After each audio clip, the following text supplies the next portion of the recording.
बुद्धियुक्तो जहातीह उभे सुकृत दुष्कृते तस्मात् योगाय युज्यस्व योगः कर्मसु कौशलम्। व्यायामात् लभते स्वास्थ्यम् दीर्घायुष्यं बलं सुखम् आरोग्यं परमं भाग्यम् स्वास्थ्यं सर्वार्थ साधनम्। ओम शांति शांति शांति। बुद्धि अर्थात समता।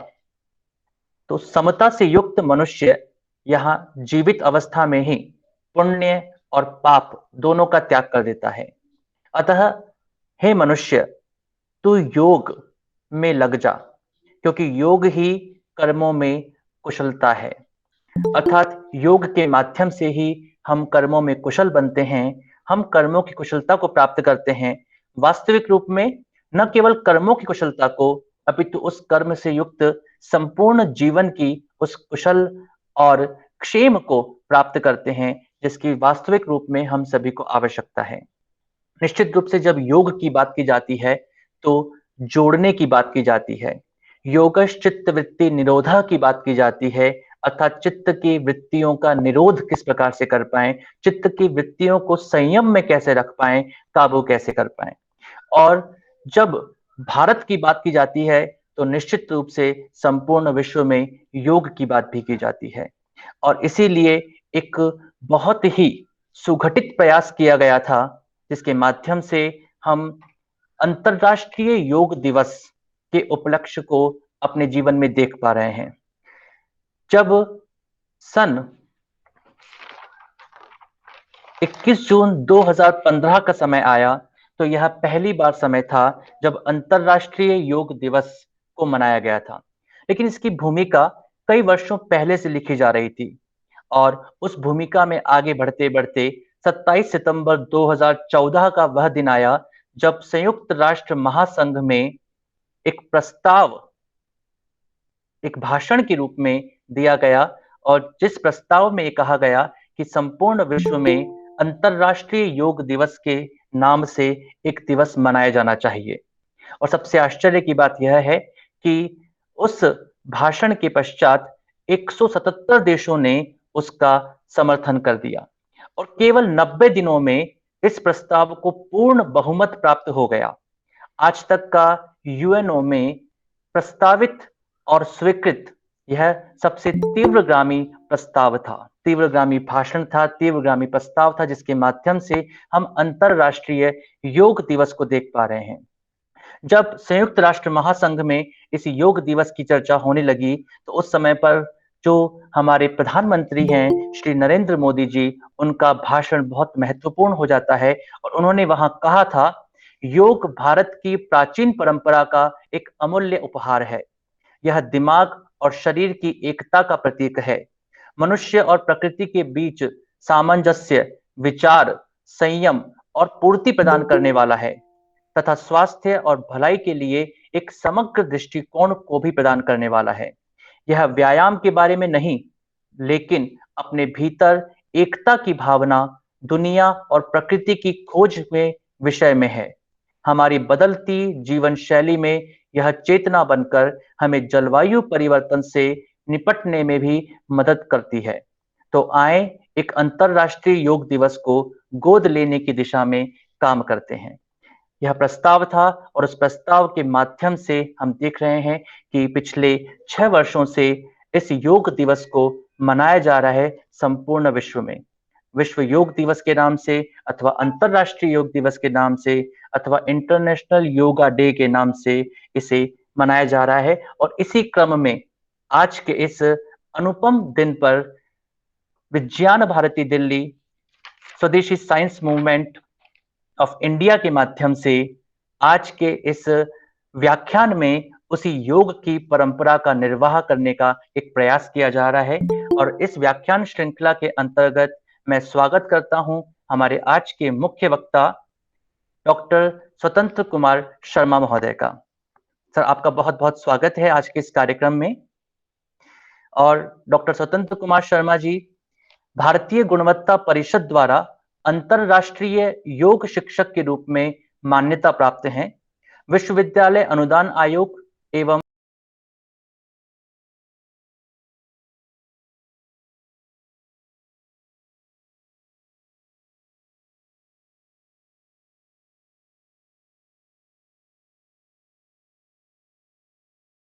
विवेकानंद केंद्र कन्याकुमारी राजस्थान प्रांत में प्रशिक्षण प्रमुख के रूप में भी अपने दायित्व का निर्वाह कर रहे हैं। योग में आपका 20 वर्षों से भी अधिक का अनुभव है और निरंतर रूप से विभिन्न शिविरों के माध्यम से, संस्कार भारती के माध्यम से, संस्कृत भारती के माध्यम से और विवेकानंद केंद्र के माध्यम से अनवरत एक अलख जगाए हुए हैं कि किस प्रकार से हम योग में अधिक से अधिक लोगों को दीक्षित कर सकें। मैं आपका बहुत बहुत स्वागत करता हूं हमारे समन्वयक, हमारी आयोजन मंडली की ओर से, और साथ ही स्वागत है हमारे आज के कार्यक्रम के अध्यक्ष और हमारे मार्गदर्शक और प्रेरक डॉक्टर डीपी भट्ट सर का। सर, आपका बहुत बहुत अभिनंदन एवं स्वागत। और मैं निवेदन करना चाहूंगा डॉक्टर डीपी भट्ट सर से कि वे आज के कार्यक्रम की महत्ता के साथ साथ जो एसएसएमडी है, जो विज्ञान भारती दिल्ली है, उसके महत्व को, उसके उद्देश्यों को, उसके लक्ष्यों को, और साथ ही योग के साथ, विवेकानंद केंद्र के साथ आपका भी जुड़ाव रहा है, तो वह जुड़ाव किस प्रकार से रहा है, तो मेरी आपसे विनती है, निवेदन है कि आप उस जुड़ाव को भी हम सभी के सम्मुख रखें अध्यक्षीय उद्बोधन के रूप में। Doctor DP Bhatt sir. धन्यवाद। प्रातःकालीन नमो नमः। अंतर्राष्ट्रीय योग दिवस जो आज वैश्विक ब्रांड के रूप में प्रतिस्थापित हुआ है, ने विश्व पटल पर दर्शाया है कि कैसे भारत अपने पुरातन ज्ञान, विज्ञान, एंशिएंट ट्रेडिशन, सभ्यता, संस्कृति व विरासत को प्रिजर्व रखने में सफल हुआ है। क्योंकि इस वर्ष के योग दिवस का थीम स्वास्थ्य है, तो मुझे यह कहने में उपयुक्त लग रहा है कि आज के महामारी के कोरोना काल में एक तरफ घर, परिवार, समाज, देश व पूरे विश्व में कोलाहल, असमंजस व वियोग का वातावरण चारों तरफ है। इसको कोई डिनाई नहीं कर सकता है, क्योंकि हर नेगेटिव के बाद ही पॉजिटिव शुरू होता है। क्योंकि वर्चस्व स्थापित करने की होड़ में हमने प्रकृति, पर्यावरण व ह्यूमैनिटी को नष्ट करने में कोई कसर नहीं छोड़ी। तो दूसरी ओर उपाय के रूप में, जैसा सभी मानने लगे हैं, योग ही सबसे बड़ा अल्टरनेटिव है। और जैसा डॉक्टर आशुतोष जी ने कहा, योग का ये शाब्दिक अर्थ में भी जाए तो योग का मतलब जोड़ना होता है। यही एक उपाय शायद शेष रह गया है, यहाँ पर व्यक्ति को व्यक्ति से जोड़ा जा सकता है, जाति से जाति को, धर्म वर्ग, विभिन्न धर्म वर्गों को इकट्ठा जोड़ा जा सकता है, समाज से समाज का विखंडन जो हो चुका है उसको जोड़ा जा सकता है, और देश से देश को जोड़ा जा सकता है। दूसरी बात जो आज आदरणीय प्रधानमंत्री के वक्तव्य से सुनने को मिली, उससे प्रेरित होकर मैं योग के बारे में, क्योंकि मैं विज्ञानी होने के नाते योग शास्त्र का या योग विज्ञान का एक्सपर्ट तो हूं नहीं, तो आदरणीय प्रधानमंत्री जी ने कहा था कि हमें योग का मतलब है हमें अपनी जड़ों से जुड़ने का योग एक माध्यम है।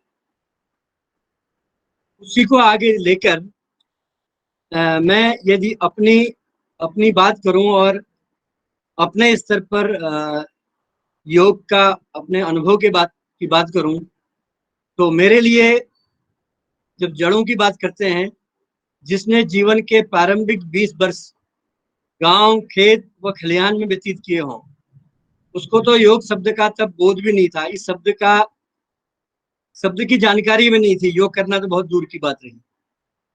हाँ, अनौपचारिक रूप से एक बात पता थी कि शिव यानी महादेव ही केवल एक योगी महायोगी है।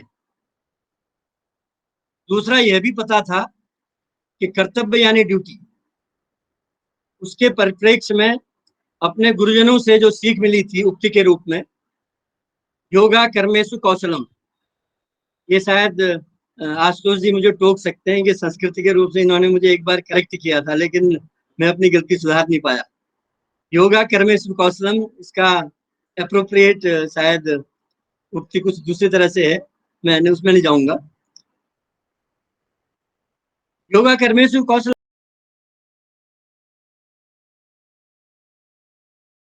हासिल कर सकते हैं, और उसको और परिष्कृत रूप से कहें तो दक्षता से यानी एफिशिएंसी से सभी कार्यों के परमोत्कर्ष पर बल देना, ये हमने सीखा, जो कर्तव्य परायणता का एक प्रमाण माना जाता है हमारी भारतीय संस्कृति के हिसाब से। मेरे स्वयं घर में चाचा जी अध्यापक थे, उन्होंने मुझे हमेशा आत्मस्पर्धा पर बल देने का पाठ पढ़ाया, जो बाद में जाके समझ में आया कि भाई आजकल तो कंपटीशन की दुनिया है, हमें कंपटीशन करना चाहिए।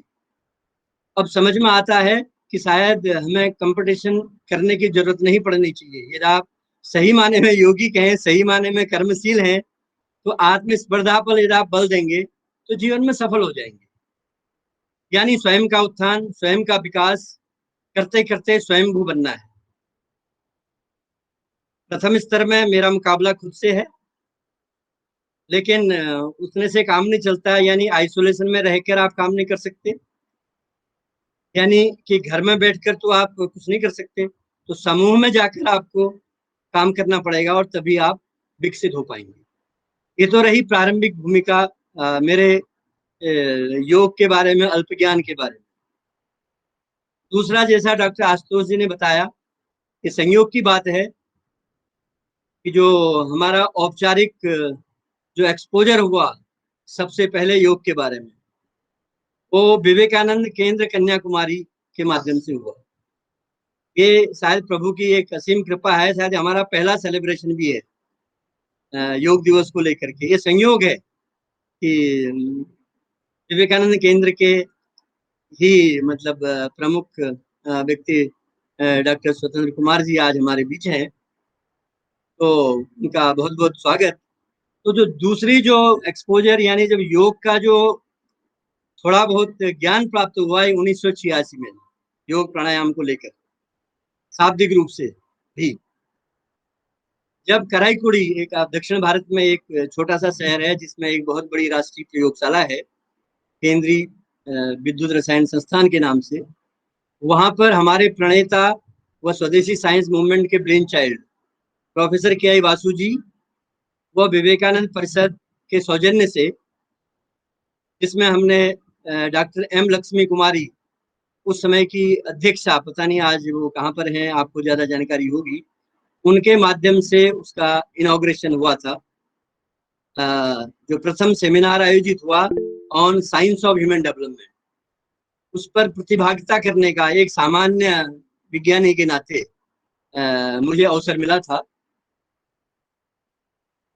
एक विज्ञानी के लिए 35 वर्ष पूर्व तब की स्थिति में एक राष्ट्रीय स्तर की आधुनिक प्रयोगशाला में योग आध्यात्म पर चर्चा करना, ये बड़ी विसंगति सी लगती थी कि किसी को स्वीकार नहीं थी। लेकिन चूंकि जो सही माने में यौगिक कर्मशील होता है, जैसे मैंने कहा विवेकानंद केंद्र या फिर प्रोफेसर के वासु, इस तरह के लोग ही प्रतिकूल परिस्थितियों में अनुकूल बनाने में एक सकारात्मक भूमिका अर्जित कर सकते हैं, उसका एहसास धीरे धीरे अब मुझे भी होने लगा है, और रादर ऐसे लोगों के साथ जुड़ने में मुझे बड़ा सौभाग्य और गौरव का अनुभव होता है। तीसरा जो एक्सपोजर मुझे मिला 2009 में, जब मेरी माता श्री बीमार पड़ी थी, संयोग था, वो मेरा स्वार्थ था कि माता श्री को ठीक करने के चक्कर में, क्योंकि यौगिक व्यक्ति की थोड़ा बहुत यौगिक में बनने लगा तो थोड़ा सोच भी बढ़ने लगी, तो अपने स्वार्थ को हासिल करने के चक्कर में हमने पतंजलि योग पीठ में एक योग विज्ञान शिविर का आयोजन किया 2009 में। शायद पतंजलि के लिए भी शायद ये पहला योग शिविर होगा जो एक्सक्लूसिवली वैज्ञानिकों के लिए किया हो। तो उस पर जुड़ने का, मतलब उस पर सहभागिता करने का आयोजक मंडली की तरफ से तो मुझे सौभाग्य प्राप्त हुआ। तो उस तरह से ये दूसरा एक्सपोजर मुझे पतंजलि योग पीठ में प्राप्त हुआ। तो इस प्रकार आज इस महत्वपूर्ण अवसर पर कहते हैं ना, हमारी जो भारतीय सभ्यता है, sense of gratitude that has not to be forgotten, उसको हमेशा हमें स्मरण रखना चाहिए। तो इस महत्वपूर्ण अवसर पर मैं प्रोफेसर के आई वासु साहब, जो हमारे विज्ञान भारती के संस्थापक राष्ट्रीय अध्यक्ष हैं, एक ट्रू नेशनलिस्टिक विज्ञानी को धन्यवाद अर्पित करता हूं, जिन्होंने हमें योग प्राणायाम का आधारभूत एक्सपोजर दिया। दूसरा धन्यवाद सभी योग गुरुजनों को, यहाँ पर भी मैं देख रहा हूँ कुछ योग गुरुजन भी यहाँ पर शामिल हुए हैं। तो समस्त योग गुरुजनों को, जिन्होंने हमारी प्राचीन ज्ञान परंपरा को कायम रखने हेतु हजारों वर्षों से सतत काम किया, और पतंजलि योग पीठ के अधिष्ठा आदरणीय स्वामी रामदेव जी को, जिन्होंने योग के व्यापक उत्थान को जमीन में उतारने हेतु एक सराहनीय सेवा दी। ये उनका हम जिक्र नहीं करें तो ये उपयुक्त नहीं होगा, और चूंकि हमारा तो एसोसिएशन भी रहा 2009 में, तो उस हिसाब से भी तर्कसंगत होता है। सभी को विज्ञान भारती दिल्ली की तरफ से संस्मरण व नमन। अंत में मित्रों, एक वाक्य से, आशुतोष जी तो कह रहे थे कि मुझे विज्ञान भारती दिल्ली के बारे में भी बताना है, शायद मैं उस पर नहीं जाऊंगा क्योंकि हमें ज्यादा समय मुख्य वक्ता को देना चाहिए। तो अंत में एक वाक्य से वाणी को विराम दूंगा। इन सब से ऐसा लगता है कि हम सब ने शून्य से शिखर की यात्रा कर ली है। अलग अलग व्यक्ति का शिखर अलग अलग हो सकता है। कोई प्रधानमंत्री पद पर आसीन है, तो कोई प्रोफेसर पद पर आसीन है, तो कोई टेक्नीशियन, सीनियर टेक्नीशियन या व्हाटएवर। तो लेकिन आत्मसंतुष्टि शून्य से शिखर की यात्रा हम सब लोगों ने कर ली है। अब समय आ गया है कि शिखर से शून्य में रह रहे समाज के लिए वापस शून्य में आकर कार्य करें। क्या ये संभव है? बिल्कुल संभव है। वो अपने समाज, संस्था व देश का नाम रोशन करे। यानी अर्जन कर लिया। मेरी समझ में कई बार ये बात समझ में नहीं आती, मेरे पास तो इतना पैसा मैं कमा नहीं पाया, लेकिन मुझे लगता है कि जितना पैसा मेरे पास है ये इतना ज्यादा है, क्या इसका मैं भोग कर पाऊंगा? मुझे लगता नहीं कि इस जीवन में कर पाऊंगा। मुझे बड़ा अजीबो गरीब लगता है कि ये पैसे कमाने की लूट की होड़ क्यों लगी है लोगों को, वो पता नहीं, वो मेरी समझ से बाहर है, और मैं उसका शिक्षक के तौर पर उनको शिक्षा भी नहीं दे सकता। लेकिन अर्जन कर अर्पण का भाव, क्योंकि यही तो योग का शायद साकार रूप है। इसी के साथ में आज के मुख्य वक्ता डॉक्टर स्वतंत्र कुमार जी का पुनः हमारे मंच पर अपनी स्वीकृति देने हेतु, और बहुत शॉर्ट नोटिस में, कल ही मुझे डॉक्टर रश्मि शर्मा जी ने बताया कि वो मैं ऐसा प्लान किया है। मैंने कहा वंडरफुल, ये क्योंकि इसके लिए विज्ञानी जनरली प्लान नहीं करते हैं, क्योंकि योग से लेना देना नहीं होता है ना विज्ञानी का, कि क्यों हम योग दिवस बनाए, हमारा क्या लेना देना है। चुपचाप करेंगे भी तो, लेकिन सेलिब्रेट करने की जरूरत नहीं है। तो डॉक्टर रश्मि शर्मा जी के प्रयास के लिए उनको भी बहुत बहुत धन्यवाद, और डॉक्टर स्वतंत्र कुमार जी का भी बहुत बहुत धन्यवाद कि शॉर्ट नोटिस में आपने अपनी सहमति दी हमारे मंच पर आने के लिए, और हमें अपना प्रेरक उद्बोधन, क्योंकि मैं रश्मि जी को कह रहा था क्या उसको डेमो से क्या आप उसको करेंगे, तो उन्होंने बहुत अच्छी बात कही कि डेमो तो आजकल वीडियो जो है मेरे ख्याल से सर्वत्र अवेलेबल है, तो उसकी बहुत ज्यादा आवश्यकता भी नहीं है, वो निरर्थक ही होगा। तो शायद उसको भी शायद अंत में इसको समावेशित करने का प्रयास कर रहे हैं। हो सके तो बहुत बढ़िया, और ना हो सके तो भी बहुत बढ़िया। तो इन शब्दों के साथ over to doctor Ashutosh sir. जी सर, बिल्कुल निश्चित रूप से शून्य से शिखर की यात्रा और शिखर से शून्य तक पहुंचने के लिए निरंतर प्रयास करना चाहिए, और वास्तव में यही योग है, यही वह जोड़ है जिससे हम सकता है। और साथ ही त्यागमय जीवन जीने की भी आवश्यकता है, क्योंकि योग हमें त्याग भी सिखाता है। जो कुछ हमारे पास है उसे छोड़ना भी सिखाता है, और वास्तविक रूप में जो कुछ नहीं है उसे ग्रहण कैसे करना है, उससे अपना जुड़ाव कैसे विकसित करना है, यह भी योग सिखाता है।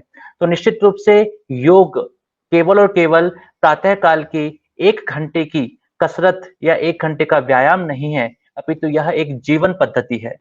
यह एक कॉन्सेप्ट ऑफ लाइफ है, यह एक लाइफस्टाइल है। और आज इसी विषय को लेकर उपस्थित हैं, हम सभी के सम्मुख हैं डॉक्टर स्वतंत्र कुमार शर्मा जी।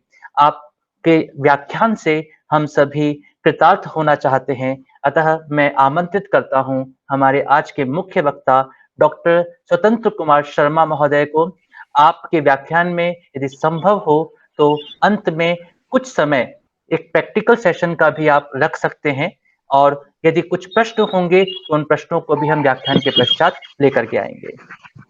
आपका बहुत बहुत स्वागत और धन्यवाद।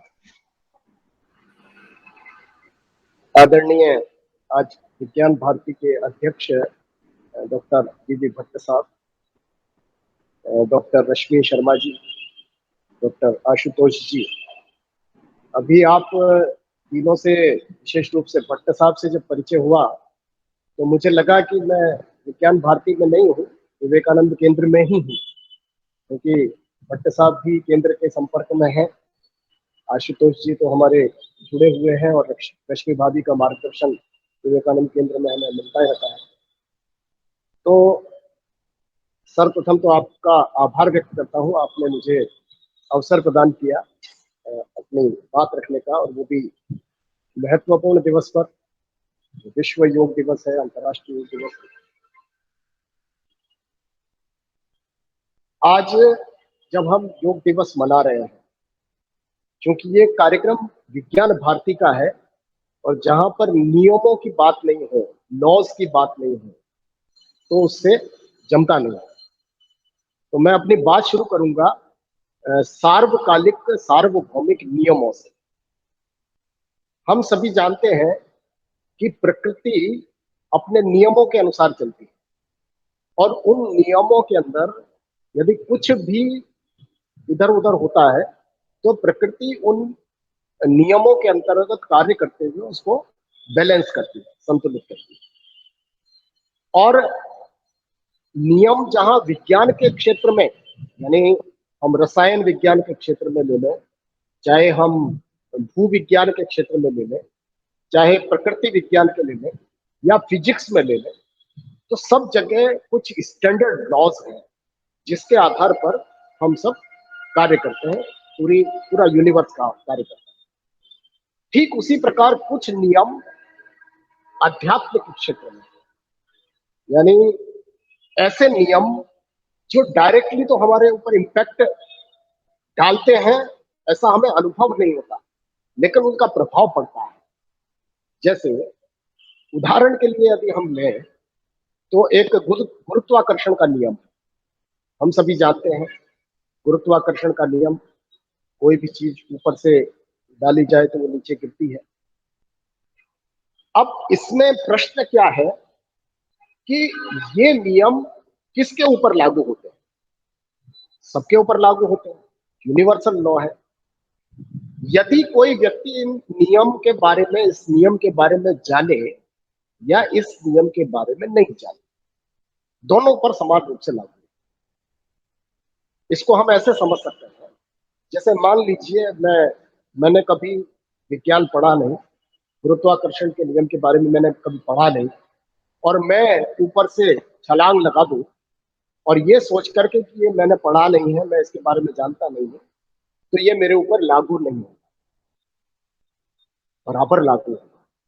भले ही मैं उसके बारे में जानूं, चाहे मैं उसके बारे में नहीं जानूं, यूनिवर्सल नियम है, सार्वभौमिक नियम है, नेचर का लॉ है, ये सबके ऊपर इक्वली लागू होगा। जिसका जैसा भार है उतनी तीव्रता से उसके ऊपर लागू होगा। ये एक साधारण विज्ञान के नियम के बारे में, यानी इस उदाहरण से हम ये समझ सकते हैं कि हम जाने चाहे नहीं जाने, सारे नियम हमारे ऊपर लागू हैं।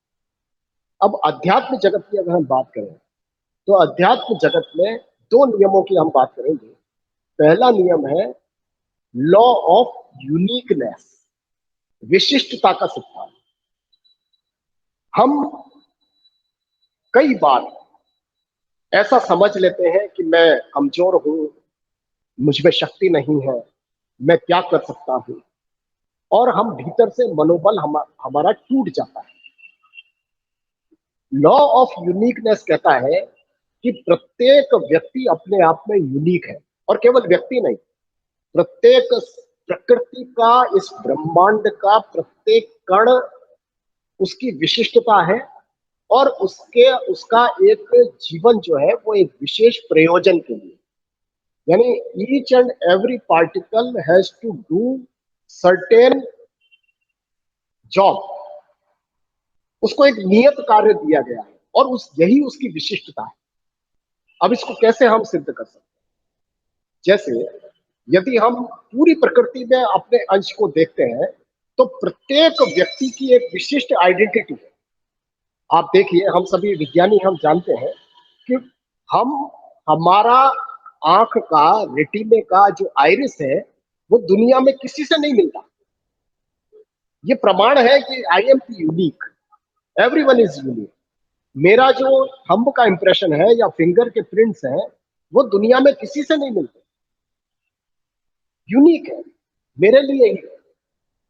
ठीक इसी प्रकार से मेरा जो अस्तित्व है वो एक यूनिक है, और वो किस लिए यूनिक है?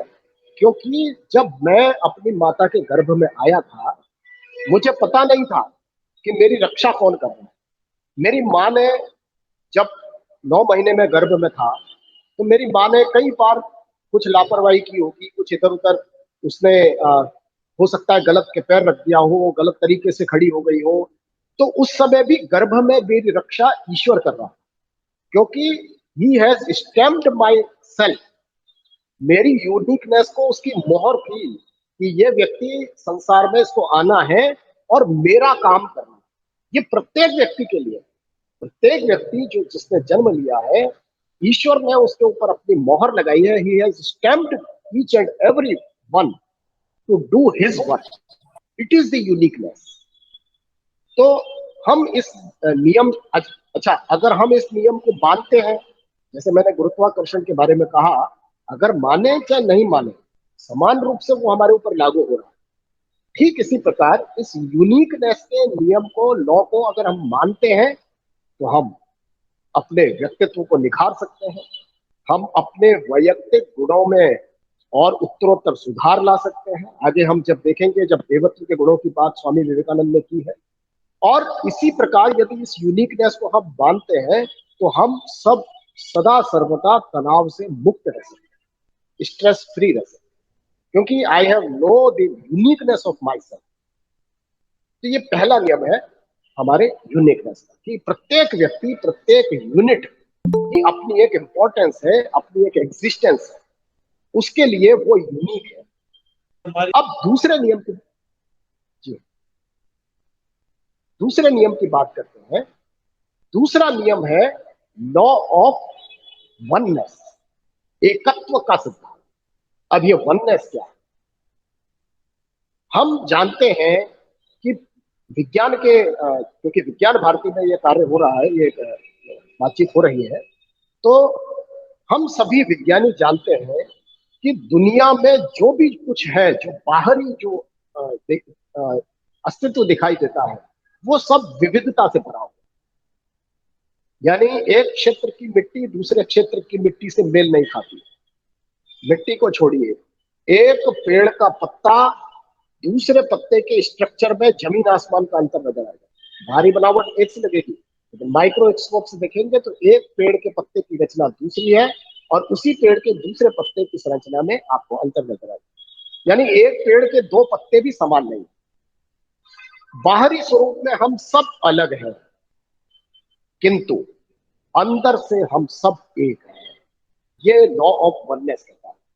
इसका प्रमाण ये है कि जब हम धरती को, जब हम खोदते हैं, जब कभी गड्ढा हो जाता है, तब हम देखते हैं कि जितने भी पेड़ हैं, उन सब की जड़ें वो आपस में गुथी हुई है जमीन के अंदर। ये पेड़ ये जड़ जो है पीपल के पेड़ की है या नीम के पेड़ की है या इमली के पेड़ की, सारी जड़ें आपस में। तो इसी प्रकार से इस पूरे एग्जिस्टेंस में, इस पूरे यूनिवर्स में बाहरी रूप से हम अलग अलग दिखाई देते हैं, लेकिन अंदर से हम सब एक हैं। पूरी दुनिया अंदर अंदर से एकदम जुड़ी हुई है। ठीक उसी प्रकार से जैसे कि हमारे शरीर की रचना। अब इस वननेस को हम स्वीकार करते हैं, वही बात आ गई। हमारे ऊपर ये लागू है, इक्वली लागू है, लेकिन हम इसे नहीं माने तो क्या होगा, और मानेंगे तो क्या होगा। यदि हम मानेंगे, इस लॉ को हम समझते हैं, इसको मानते हैं, प्रत्येक व्यक्ति में अपना ही स्वरूप देखते हैं, तो इससे क्या बेनिफिट है। अपने शरीर का उदाहरण हम देखते हैं। यदि हम कहीं जा रहे हैं, हमारे पैर में कांटा चुभ गया, तो हाथ कभी ये नहीं सोचता कि मैं इस कांटे को निकालूं कि नहीं निकालूं, क्योंकि हाथ का और पैर का आत्मीय संबंध है। जब भी पैर को पीड़ा होगी तो हाथ बिना किसी संकोच के उस पीड़ा को दूर करने का यत्न करेगा। ये हमारा आंतरिक संबंध है, ये हमारा आंतरिक एकत्व है। ठीक यही चेतना यदि हम इसका विस्तार करते हैं, एकत्व के भाव को यदि विस्तारित करते हैं, तो इस चेतना को हम अपने परिवार के साथ जोड़ सकते हैं। जब परिवार में किसी को कष्ट होता है तो मैं यह नहीं सोचता कि ये मेरा है कि पराया है, मैं उसमें अपनी ही चेतना का विस्तार देखता हूं। ठीक इसी प्रकार से यदि इस चेतना को और विस्तारित करते हैं तो यह चेतना समाज तक जाती है। जब समाज में कुछ कष्ट होता है, अभी वर्तमान में जो कोरोना का समय चल रहा है, प्रत्येक व्यक्ति कष्ट में है, अलग अलग लोगों को अलग अलग प्रकार का कष्ट है। मैं यदि उस कष्ट से, उस संवेदना से अपने आप को जुड़ा हुआ पाता हूं, तो मैं अपनी चेतना का विस्तार कर रहा हूं, अपने एकत्व का विस्तार कर रहा हूं। इसी चेतना को अगर मैं और बढ़ाता हूं तो मैं अपने राष्ट्र से अपने आप को जोड़ देता हूं, और अगर इसका विस्तार करता हूं तो मैं पूरे विश्व से इस चेतना को जोड़ लेता हूं, और अगर इस चेतना का विस्तार करता हूं तो मैं ईश्वर से अपनी चेतना को जोड़। तो जो लोग ये कहते हैं कि योग आत्मा से परमात्मा का मिलन है, आत्मा से परमात्मा के जोड़ने का मार्ग है, तो उस मार्ग में, उस चेतना के मार्ग में ये बहुत सारे स्तर हैं, सीढ़ियां हैं। हम डायरेक्ट चेतना ईश्वर से जोड़े और बीच के सारे स्टेप्स को अगर हम खा जाए तो माफ कीजिए, हम उस योगमय जीवन की तरफ नहीं जा पाए। सबसे पहले जो स्टार्टिंग है वो हमारी स्वयं से होगी, स्वयं के बाद परिवार से, परिवार के बाद समाज से, समाज के बाद राष्ट्र से, और फिर विश्व, और फिर परमेष्टि। यानी व्यष्टि से परमेष्टि तक का यह जो चरण है, यह योगमय जीवन पद्धति का आधार है। अब ये यूनिवर्सल लॉ है, जैसे दो हमने नियम की बात की, law of uniqueness and law of oneness, ये दोनों नियम। अब इन दोनों नियमों को स्वामी विवेकानंद क्या कहते हैं?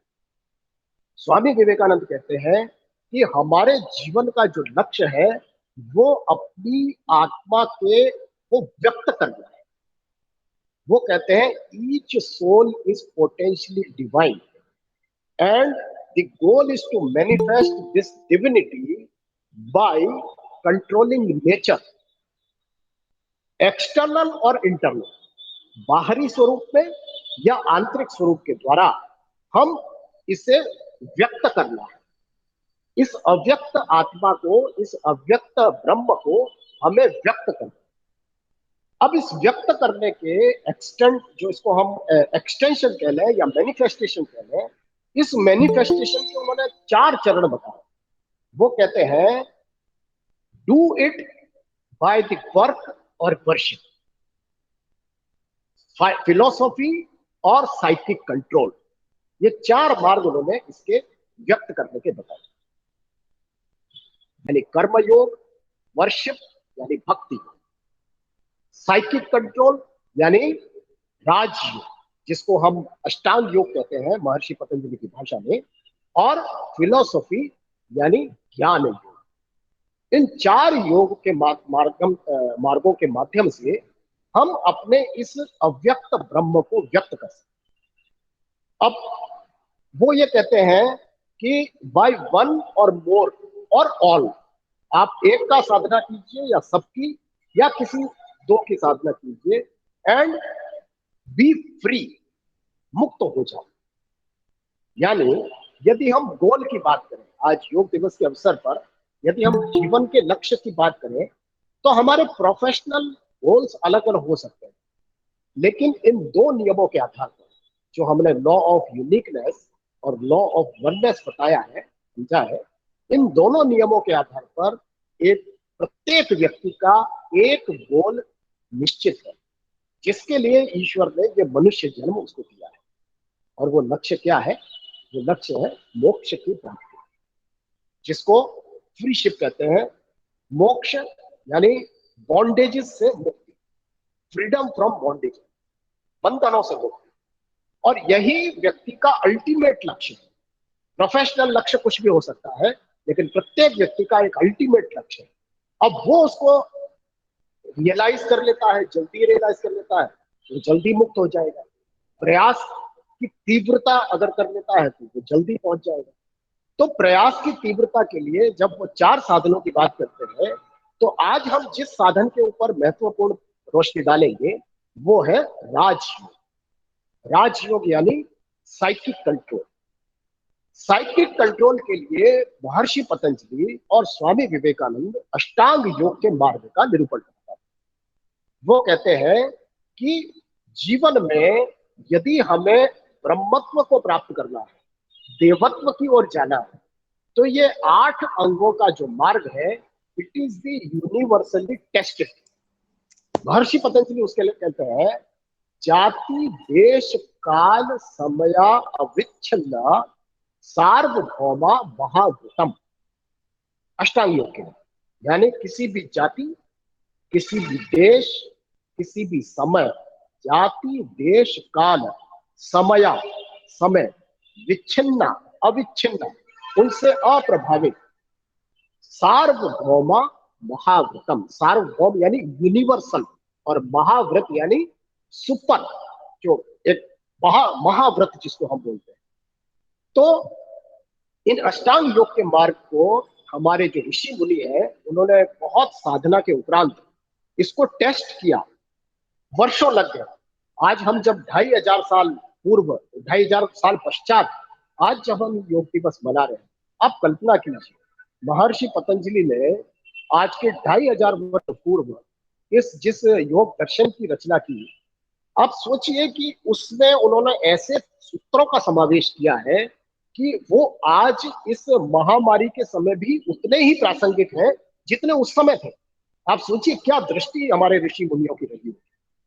तो इतना समय बीत जाने के बाद भी ये नियम, ये अष्टांग योग का जो नियम है, जिसको हम मार्ग कह सकते हैं, ये आज भी प्रामाणिक है, सत्य है और अनुकरणीय है। तो इस योग के मार्ग को वो 8 अंगों में बांट, ध्यान रहे ये 8 अंक हैं, 8 स्टेप्स नहीं है, सीढ़ियां नहीं है, अंक है। जैसे हमने शरीर के बारे में बात करी कि हमारा शरीर के प्रत्येक अंग आपस में जुड़े हुए हैं, इसी प्रकार से अष्टांग योग के अंग हैं, 8 अंग हैं जुड़े हुए। पहला यम, दूसरा नियम, तीसरा आसन, चौथा प्राणायाम, पांचवा प्रत्याहार, छठा धारणा, सातवां ध्यान और 8वां समाधि। ये 8 अंग हैं, यम नियम आसन प्राणायाम प्रत्याहार धारणा ध्यान समाधि। अब आज के अगर समय की बात करें, हम इनके डिटेल में नहीं जाएंगे, लेकिन आज के समय की अगर हम बात करें तो इन अंगों में केवल 2 अंगों के ऊपर पूरा का पूरा ये जो स्ट्रक्चर है योग के विस्तार का, वो आज हम देखते हैं। यानी आप YouTube के चैनल्स उठा के देख लीजिए, या अनेक मीडिया के जो अखबारों में छपता है, प्रिंट मीडिया में, इलेक्ट्रॉनिक मीडिया में आता है, वो सब किसी न किसी आसन या प्राणायाम के तरीके के बारे में चर्चा है। और ये सीधा सीधा हमारे जो अन्नमय कोश है, अन्नमय कोश यानी शरीर, हमारे शरीर के 5 लेयर्स बताए हैं तैत्तिरीय उपनिषद में। अन्नमय कोश यानी शरीर, प्राणमय कोश यानी इस शरीर को चलाने की ऊर्जा, मनोमय कोश यानी इस ऊर्जा का भंडार, विज्ञानमय कोश यानी इस ऊर्जा को संतुलित यानी विवेकशील उपयोग करने की क्षमता, और आनंदमय कोश जब इस क्षमता का विकास हो जाता है तो व्यक्ति आनंद में चला जाता है, उस आनंद के अंदर। तो वर्तमान में जो योग का स्वरूप है वो कहीं ना कहीं केवल अन्नमय कोश तक ही सीमित रहता है। और या बीमारियों की बात करें तो बीमारियों में प्राणायाम का उपयोग करते हुए बीमारी को दूर करने की बात सब जगह कही जाती है। लेकिन वास्तव में योग क्या है, वास्तव में योग क्या हम उसको समझते हैं या क्या उसका उपयोग हो सकता है, उसके बारे में चर्चा बहुत कम होती है, क्योंकि उस चर्चा में व्यक्ति का इंटरेस्ट नहीं होता। मैं आपको बता रहा हूं, प्रत्येक व्यक्ति का जो अल्टीमेट गोल है वह मोक्ष की प्राप्ति है, लेकिन उस गोल के प्रति कोई भी व्यक्ति सजग नहीं है। प्रत्येक व्यक्ति धन कमाने के लिए, अभी जैसे भट्ट साहब बता रहे थे कि इतना धन है उसका करेंगे क्या, यही प्रश्न है कि हम धन के पीछे अंधी दौड़ में भाग रहे हैं, उसका क्या प्रयोजन होना है, उसकी सिद्धता क्या होनी है, उसका हमको पता नहीं है, उसका भान नहीं। और हमने इस अनित्य के लिए, अनित्य धन यानी अनित्य है, इसका कोई अस्तित्व नहीं है, लेकिन इस अनित्य के लिए अपने नित्य को हमने विस्मृत कर दिया, आत्मा के देवत्व के प्रगटीकरण के मार्ग को हमने विस्मृत कर दिया। तो इस अष्टांग योग के माध्यम से हम अपने जीवन को योग के परम लक्ष्य यानी समाधि, समाधि के बारे में लोगों का एक भ्रांति होती है कि समाधि का अर्थ यानी मृत्यु। समाधि का अर्थ मृत्यु नहीं है, समाधि का अर्थ है मुक्तता, मुक्ति, और वो इस जीवन के रहते भी प्राप्त की जा सकती है। ठाकुर रामकृष्ण परमहंस का जब उदाहरण देते हैं उनके जीवन का, तो वो सहज समाधि के अंदर चले जाते, बैठे बैठे ही ध्यानस्थ हो जाते थे और समाधि लग जाती थी। तो यह समाधि की जो स्थिति है वो मुक्तता, अपने कर्मों से मुक्ता। अभी जब शुरुआत में आशुतोष जी ने जो सूत्र गीता का पढ़ा था, श्लोक पढ़ा था, बुद्धि युक्तो जहाती है उभे सुकृत दुष्कृत, यानी बुद्धि बल का उपयोग करते हुए, बुद्धि को समत्व में स्थापित करते हुए अपने सुकृत और दुष्कृत, अच्छे और बुरे दोनों प्रकार के कर्मों को जलाया जा सकता है। महर्षि पतंजलि इन्हीं कर्मों के 4 प्रकार हमको बताते हैं। वो कहते हैं कर्म 4 प्रकार, कृष्ण कर्म, शुक्ल कर्म, कृष्ण और शुक्ल कर्म, अकृष्ण और अशुक्ल कर्म। देखिए 4 प्रकार। शुक्ल कर्म क्या, शुक्ल कर्म अच्छे कर्म, कृष्ण कर्म बुरे कर्म, शुक्ल कृष्ण कर्म यानी मिक्स कर्म, और अशुक्ल अकृष्ण कर्म यानी निष्काम कर्म। शुक्ल कर्म यानी वह कर्म जिसके निमित्त कोई हम पुण्य का भाव रखते हैं कि मैं ऐसा काम करूंगा। आज जैसे एकादशी है, निर्जला एकादशी, और निर्जला एकादशी पर पूरे भारत में एक दान पुण्य का एक अवसर आता है। हमारे जो पूरे त्योहार है उनमें दान की वृत्ति हमारी रहती है। तो आज हम इस भाव से दान कर रहे हैं कि इसका पुण्य मुझे प्राप्त होगा। तो इस प्रकार का अगर कर्म करते हैं तो वो शुक्ल कर्म। कोई व्यक्ति किसी को सताता है तो कृष्ण कर्म। अब शुक्ल और कृष्ण कर्म क्या होता है? शुक्ल और कृष्ण कर्म का मतलब कि सुबह तो हमने दान दिया और शाम को किसी के साथ बेईमानी कर दी, तो वो शुक्ल और कृष्ण मिश्रित हो गया, यानी बैलेंस बराबर हो गया। एक बुरा काम किया, एक अच्छा काम किया, दोनों का बैलेंस 0।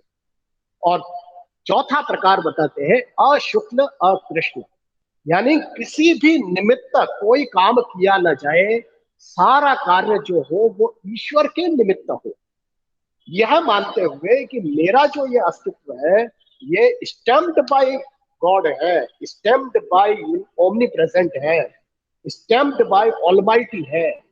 इसके कारण से मेरा इस शरीर या मेरे अपने कर्मों के या मेरे कर्मों के प्रतिफल पर मेरा कोई अधिकार नहीं है। मैं जो भी काम कर रहा हूं वो ईश्वर के प्रसाद के रूप में मुझे प्राप्त हो रहा है, उसका परिणाम। इस भाव से मैं काम कर रहा हूं। तो ये भाव जब दृढ़ हो जाता है, चाहे वो कृष्ण कर्म के प्रति हो चाहे शुक्ल कर्म के प्रति हो, दोनों का ही संस्कार, कर्म संस्कार उसको नहीं लगता। तो ये अशुक्ल अकृष्ण, भगवान कृष्ण इसी को निष्काम कर्म की संज्ञा देते हैं। तो कर्म योग का तात्पर्य, ज्ञान योग का तात्पर्य, भक्ति योग का तात्पर्य या राजयोग का तात्पर्य, इन सबको यदि मिलाया जाए तो इसका एक ही लक्ष्य होता है कि हम जो भी कर रहे हैं उसका परिणाम, उसको हम ईश्वर को समर्पित करें। और यही वास्तव में योग। अब ये करना तो बहुत मुश्किल है, क्योंकि इंद्रियों पर हमारा नियंत्रण नहीं है। इंद्रियां इच्छाएं करती हैं और उन इच्छाओं के वशीभूत होकर के हम अनेक अनेक प्रकार के कर्म करने को प्रवृत्त होते हैं। तो इन इंद्रियों पर नियंत्रण कैसे किया जाए? तो इसलिए महर्षि पतंजलि जो अष्टांग योग के सूत्रों में बताते हैं कि यम के द्वारा अहिंसा, सत्य, अस्तेय, अपरिग्रह और ब्रह्मचर्य।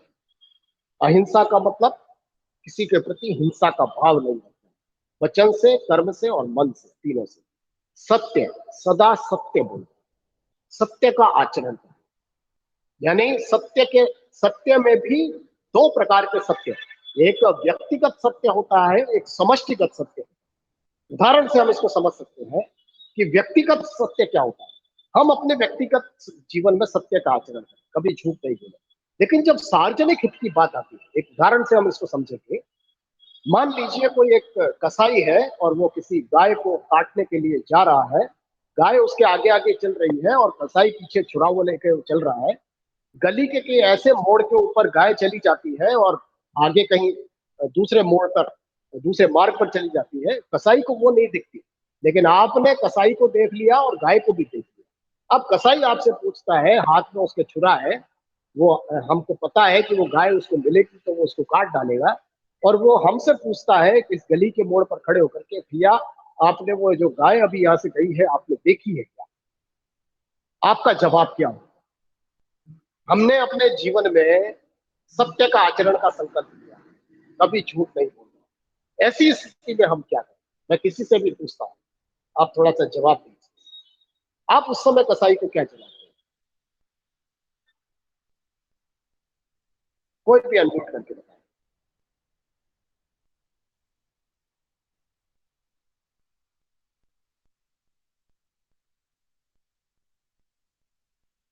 शायद मेरी बात पहुंच नहीं रही किसी के पास। नहीं, बिल्कुल सर, आपकी आवाज आ रही है अच्छे से। बताइए। हाँ सर, जब भी, लेकिन हाँ हमने बिल्कुल तो आपकी आवाज।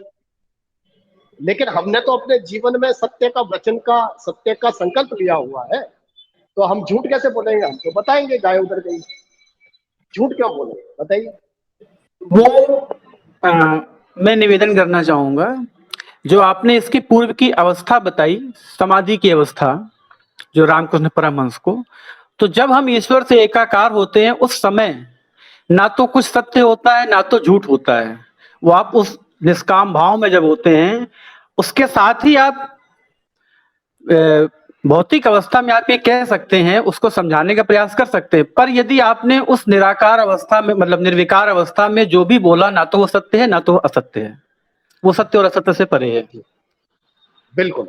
अभी हम समाधि की अवस्था में नहीं पहुंचे हैं, अभी हम यम की बात कर रहे हैं और उसमें भी सत्य की बात कर रहे हैं। तो जैसा अभी एक भाई साहब ने बताया कि हम उस समय झूठ बोल रहे हैं, तो वो बोला गया झूठ भी सत्य ही माना जाएगा, क्योंकि हमारे इस वचन से किसी की प्राणी मात्र की जान बच रही। यदि हमारे किसी एक्ट से सार्वभौमिक, सार्वजनिक कल्याण यदि होता है, तो वह असत्य भी सत्य की श्रेणी में ही आता है। हम जानते हैं जब डॉक्टर्स इलाज करते हैं ना, कोई पेशेंट अगर मरने वाला है, बिल्कुल एकदम जीवन के अंतिम क्षण में पहुंच गया, तभी भी वो उसको यही कहते हैं कि नहीं आप बिल्कुल ठीक हो जाएंगे। वो जानते हैं कि मैं झूठ बोल रहा हूं, लेकिन इस झूठ से उस मरते हुए व्यक्ति को संबल मिलता है, उसका जीवन बचने की उम्मीद होती है, इसलिए वो सत्य है। इसी प्रकार से हम देखते हैं अस्तेय, जीवन के अंदर अस्तेय होना चाहिए, चोरी नहीं करना। ठीक इसी प्रकार से अपरिग्रह, बहुत सारा एकत्र नहीं करना। बहुत हम शिविरों के अंदर एक बात का उदाहरण देते हैं, और ये कॉमन उदाहरण है। हम अपने मोबाइल का उपयोग करते हैं, मोबाइल में बहुत सारे मैसेजेस व्हाट्सएप और फेसबुक के इतने सारे इकट्ठे हो जाए, फोटो हो जाए, वीडियो हो जाए, तब हमारा मोबाइल क्या हो जाए? बताइए, क्या हम उससे उपयोग कर पाएंगे? थोड़े दिन में क्या स्थिति होगी उसकी? अगर उसको हमने डिलीट नहीं किया तो ये डिलीट का जो बटन है वो हमारे जीवन में भी होना चाहिए, फिजिकली और मेंटली। पुरानी यादों को भी हम डिलीट करें, बुरे जो घटनाएं हैं उनको डिलीट करें, और बोझ से ही हम बच जाए। तो ये अपरिग्रह है। और इसके बाद आता है ब्रह्मचर्य। जीवन के अंदर हम ब्रह्मचर्य व्रत का पालन करें। तो इस ब्रह्मचर्य के व्रत का पालन यानी संयम का पालन, संयमशील जीवन। तो ये 5 यम और फिर 5 नियम: शौच, संतोष, तप, स्वाध्याय और ईश्वर परिधान। शौच यानी स्वच्छता, संतोष यानी जो मिला है उसे ईश्वर का प्रसाद मान करके स्वीकार करना, तप यानी अपने जीवन के अंदर इस प्रकार का भाव लाना कि 2 शब्दों के ऊपर ध्यान में आपका आकर्षित करूंगा। एक होता है टॉलरेंस, एक होता है एक्सेप्टेंस। विभिन्न प्रकार की जो घटनाएं होती हैं, हम अधिकांशतः टॉलरेंस वाले मोड में कि मैं इसे सहन कर रहा हूं। नहीं, मुझे सहन करने वाले मोड से एक्सेप्ट करने वाले मोड पर यदि हम जाते हैं, it is the holistic life style, जिसको योग जीवन पद्धति कहते हैं, यानी एक्सेप्ट करना, स्वीकार करना। परिस्थिति है उसको स्वीकार करना। तो यह है तप। यदि स्वीकार करते हैं तो वह तप है, और हम उसको टॉलरेट करते हैं, सहन करते हैं, तो वो तप नहीं। सहन करना तप नहीं, स्वीकार करना तप। और फिर उसके बाद आता है स्वाध्याय। नित्य अपने जीवन में कुछ ना कुछ अच्छा जानने का प्रयास, स्वाध्याय। और फिर अंत में ईश्वर प्रणिधान। ईश्वर प्रणिधान यानी प्रत्येक कार्य अपने को ईश्वर को समर्पित कर देना। और जब ईश्वर को समर्पित करने के भाव से कार्य किया जाता है तो वह कार्य अच्छा ही होता है, अच्छा ही हम करते हैं। ईश्वर को कभी भी सड़ा हुआ दुर्गंध युक्त पुष्प नहीं चढ़ाया जाता, हमेशा अच्छा पुष्प ही चढ़ाया जाता है। तो हम भी अच्छा काम करते हुए ईश्वर को उसको समर्पित कर सकते हैं। जब ये भाव हमारे अंदर प्रतिष्ठापित होता है तब हमारा कोई भी कर्म खराब नहीं होता, वह शुक्ल कर्म या उसको कहते हैं अशुक्ल अकृष्ण कर्म, निष्काम कर्म बन जाता है। तो इस प्रकार से ये 2 यम नियम, जैसा कि हमने कहा, योग युक्त जीवन शैली में जब हम जाते हैं तो यम नियम की पालना भी उतनी ही महत्वपूर्ण है जितनी की आसन और प्राणायाम। और फिर प्रत्याहार। प्रत्याहार यानी साइकिक कंट्रोल। हमारी 5 कर्मेंद्रियां, 5 ज्ञानेंद्रियां, इनके ऊपर हमारा नियंत्रण हो। 5 कर्मेंद्रियां यानी हाथ, खुर, हाथ, पैर, मुख, गुदा और लिंग। और 5 ज्ञानेंद्रियां हमारी रसना, स्पर्श, श्रवण, दृश्य और हमारा जो टेस्ट है, यानी नासिका से गंध, स्पर्श, श्रवण, शब्द, रूप, दृश्य और स्पर्श, हमारी त्वचा।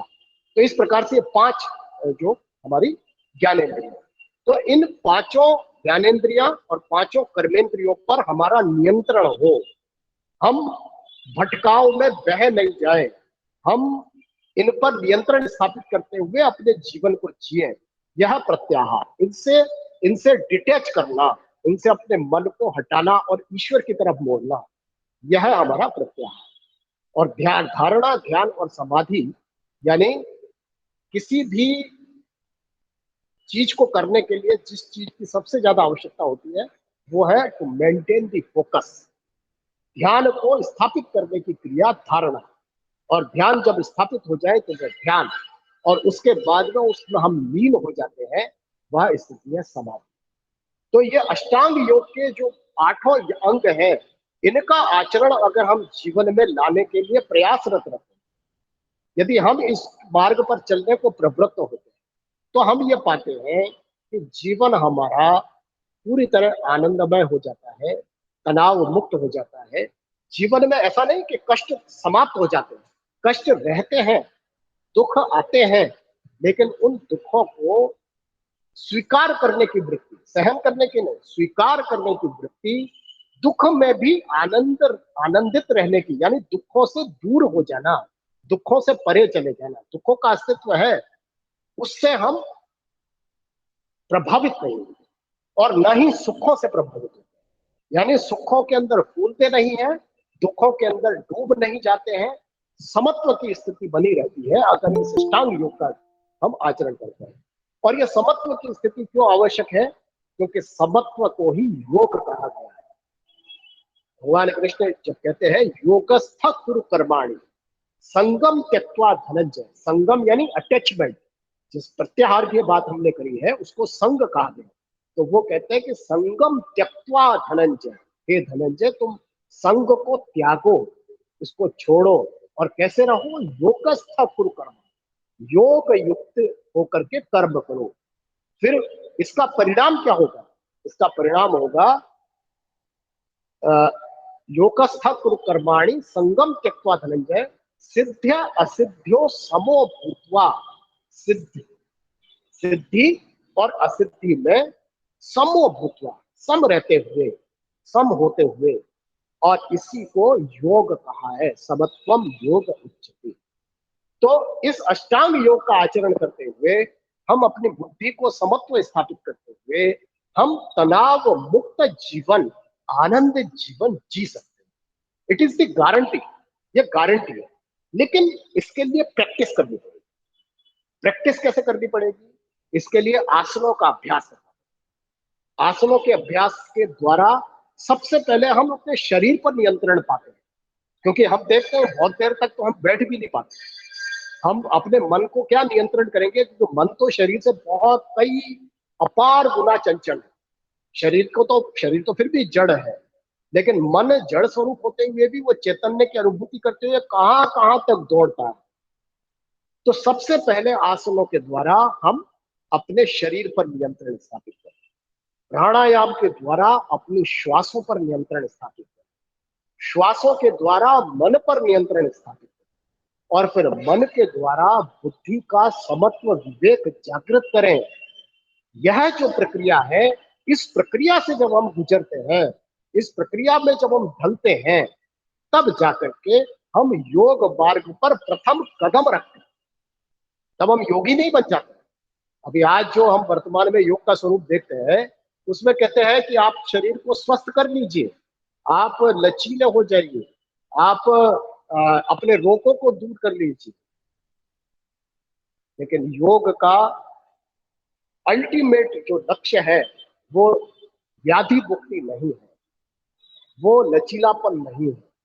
यदि लचीलापन ही योग का लक्ष्य होता, आसनों का लक्ष्य होता, तो हम सर्कस देखते हैं, सारे लोग काम करते हैं, उनका शरीर तो एकदम रबर की तरह लचीला होता है, क्या वो सारे योगी हो गए? नहीं, योग इस सबसे कहीं आगे।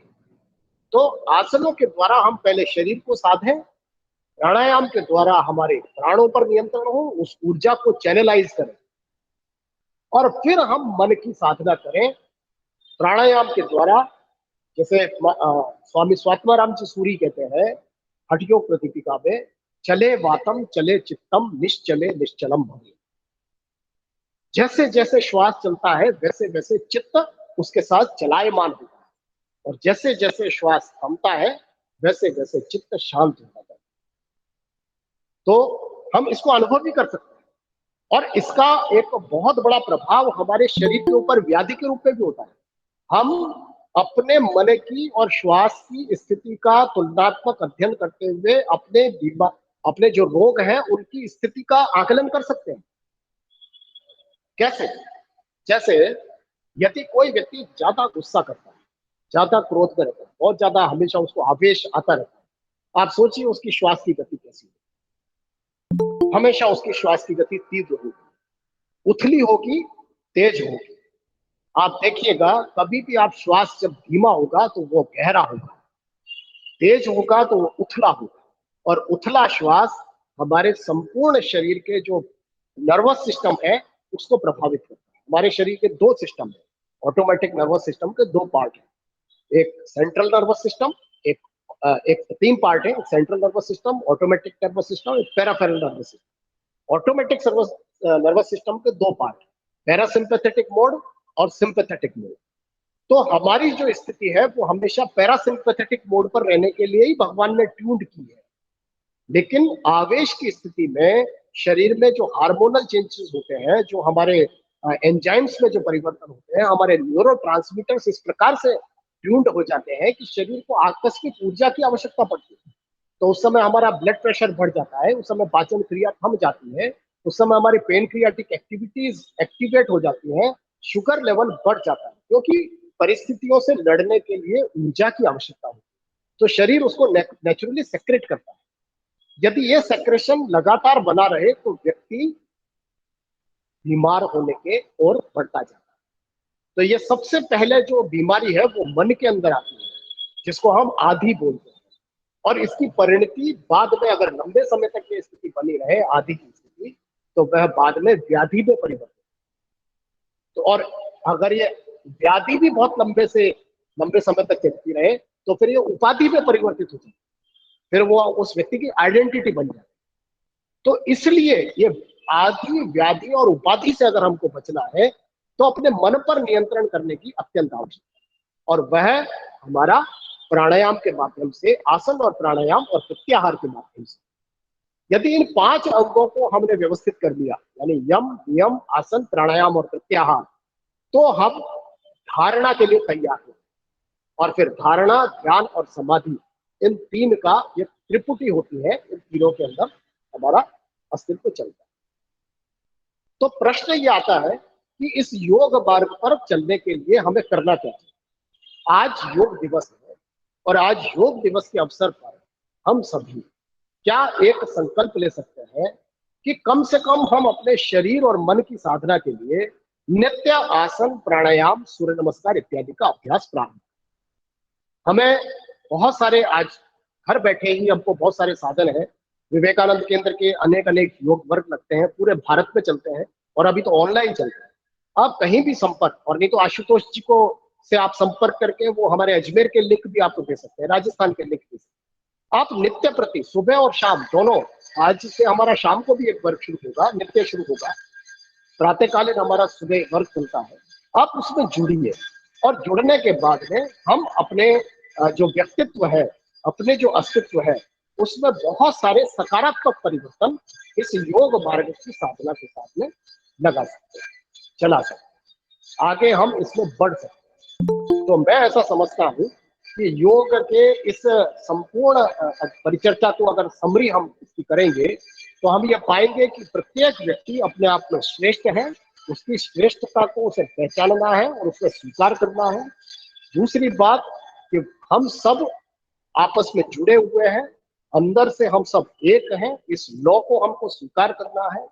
स्वामी विवेकानंद ने इस देवत्व के प्रकटीकरण के लिए जो 4 मार्ग बताए हैं, उनमें से किसी एक का चुनाव करते हुए या सबका सामंजस्य बिठाते हुए, अपने देवत्व के प्रकटीकरण के आगे बढ़ते हुए, अष्टांग योग के मार्ग का अनुसरण करते हुए हम दिव्य जीवन की ओर, भव्य जीवन की ओर और एक सात्विक जीवन, एक होलिस्टिक लाइफ स्टाइल या योगमय जीवन पद्धति की ओर बढ़ सकते हैं।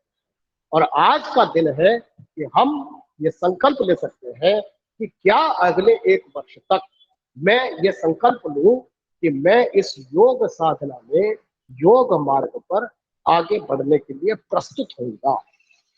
यह संकल्प यदि हम लेते हैं तो मुझे लगता है आज का दिन हमारा इस चर्चा का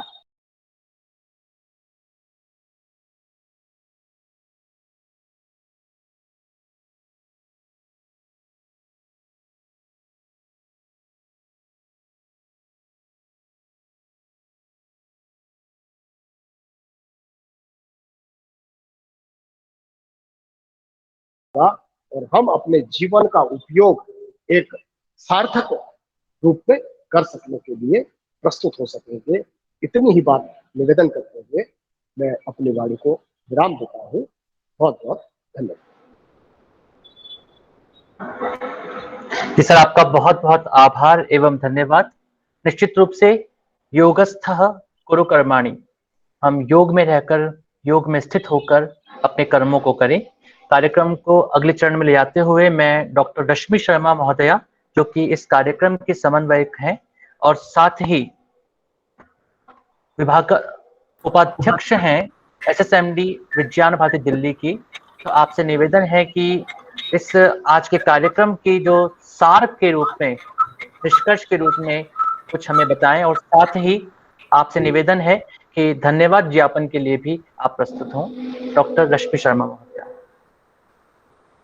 जी, नमस्कार सभी श्रोतागण एवं सबसे पहले डॉक्टर स्वतंत्र कुमार शर्मा जी का मैं बहुत बहुत आभार व्यक्त करना चाहूंगी, जिन्होंने इतना सार गर्भित भाषण यहाँ पर अपना व्याख्यान रखा और योग को परिभाषित करने में ये बहुत सुंदर है। हम उसे केवल जो टेलीविजन पर देख रहे हैं या बराबर सब जगह चर्चा में अंतर्राष्ट्रीय योग दिवस पर हम कर रहे हैं, उसमें ज्यादा जो बात है वो आसन और उसको एक्सरसाइज की तरह से लिया जा रहा है, और ज्यादातर जो लोग हैं उसे केवल इतना ही समझ पा रहे हैं कि रोज हम हेल्दी रहेंगे यदि हम ये एक्सरसाइजेस करते हैं तो।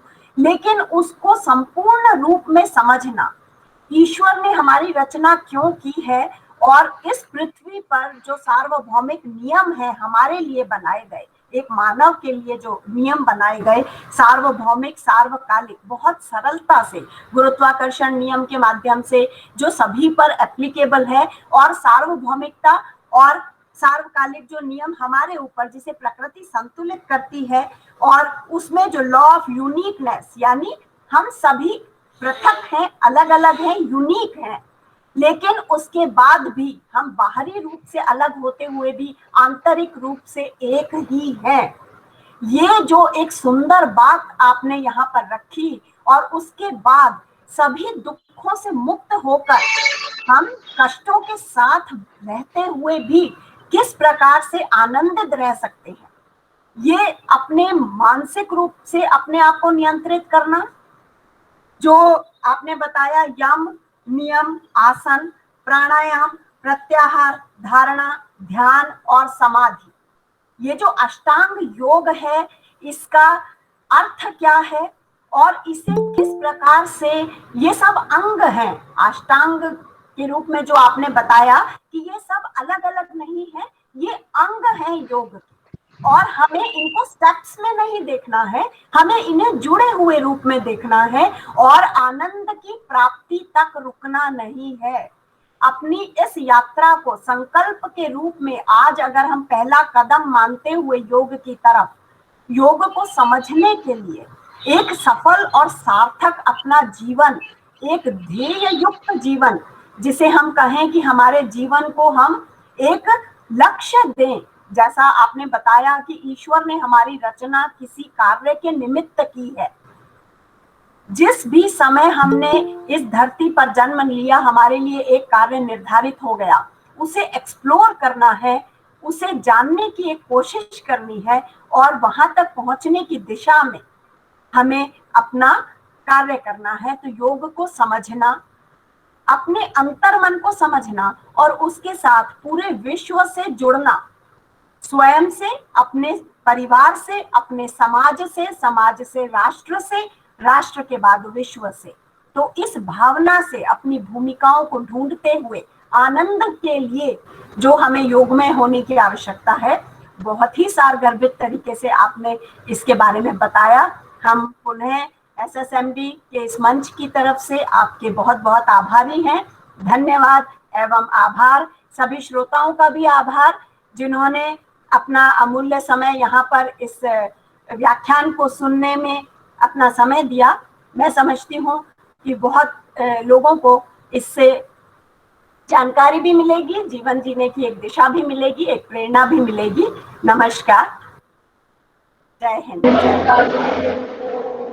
जी, निश्चित रूप से यह उद्बोधन हम सभी के लिए प्रेरणा का स्रोत रहेगा, और प्रैक्टिकल सेशन जो है वह थोड़ा सा हमारा छूट रहा है, और हम निवेदन करेंगे भविष्य में कि किसी समय एक समय ऐसा रखें जिस समय पर SSMD के मंच के माध्यम से सभी विज्ञानियों के साथ एक प्रैक्टिकल सेशन ही पूरी तरह से रखा जाए। इसके माध्यम से निश्चित रूप से, क्योंकि यह भी एक आवश्यक है, क्योंकि जिस मार्ग पर चलने के लिए कहा गया है उस मार्ग का थोड़ा बहुत यदि अनुभव हम सब एक साथ मिलकर के ले लेंगे तो उस पर चलना थोड़ा सा और अधिक आसान हो जाएगा। शायद डीपी भट्ट सर भी यही चाहते होंगे कि कभी ना कभी आने वाले समय में एक प्रैक्टिकल सेशन जरूर योग का रखा जाए।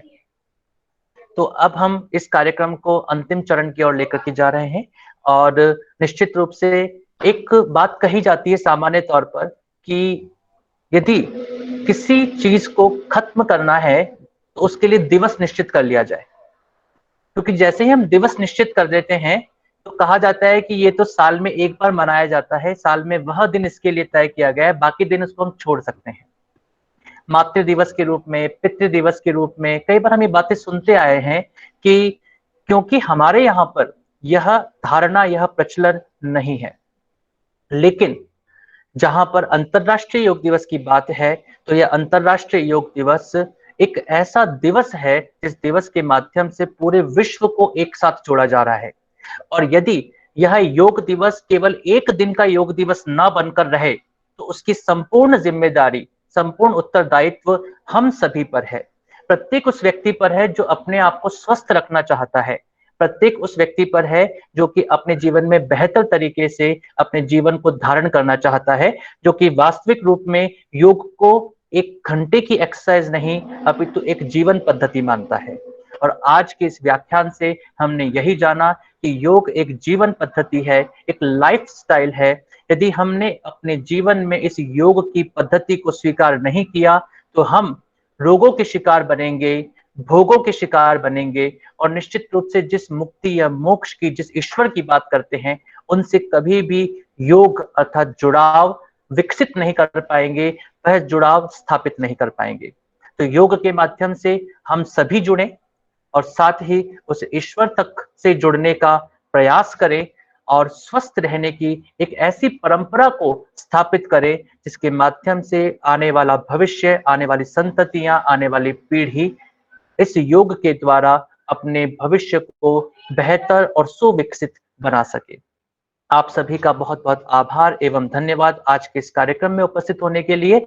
अब हम राष्ट्रगान के लिए अपने स्थान पर खड़े हो जाएं और राष्ट्रगान के साथ आज के इस कार्यक्रम को समापन की ओर लेकर चलते हैं।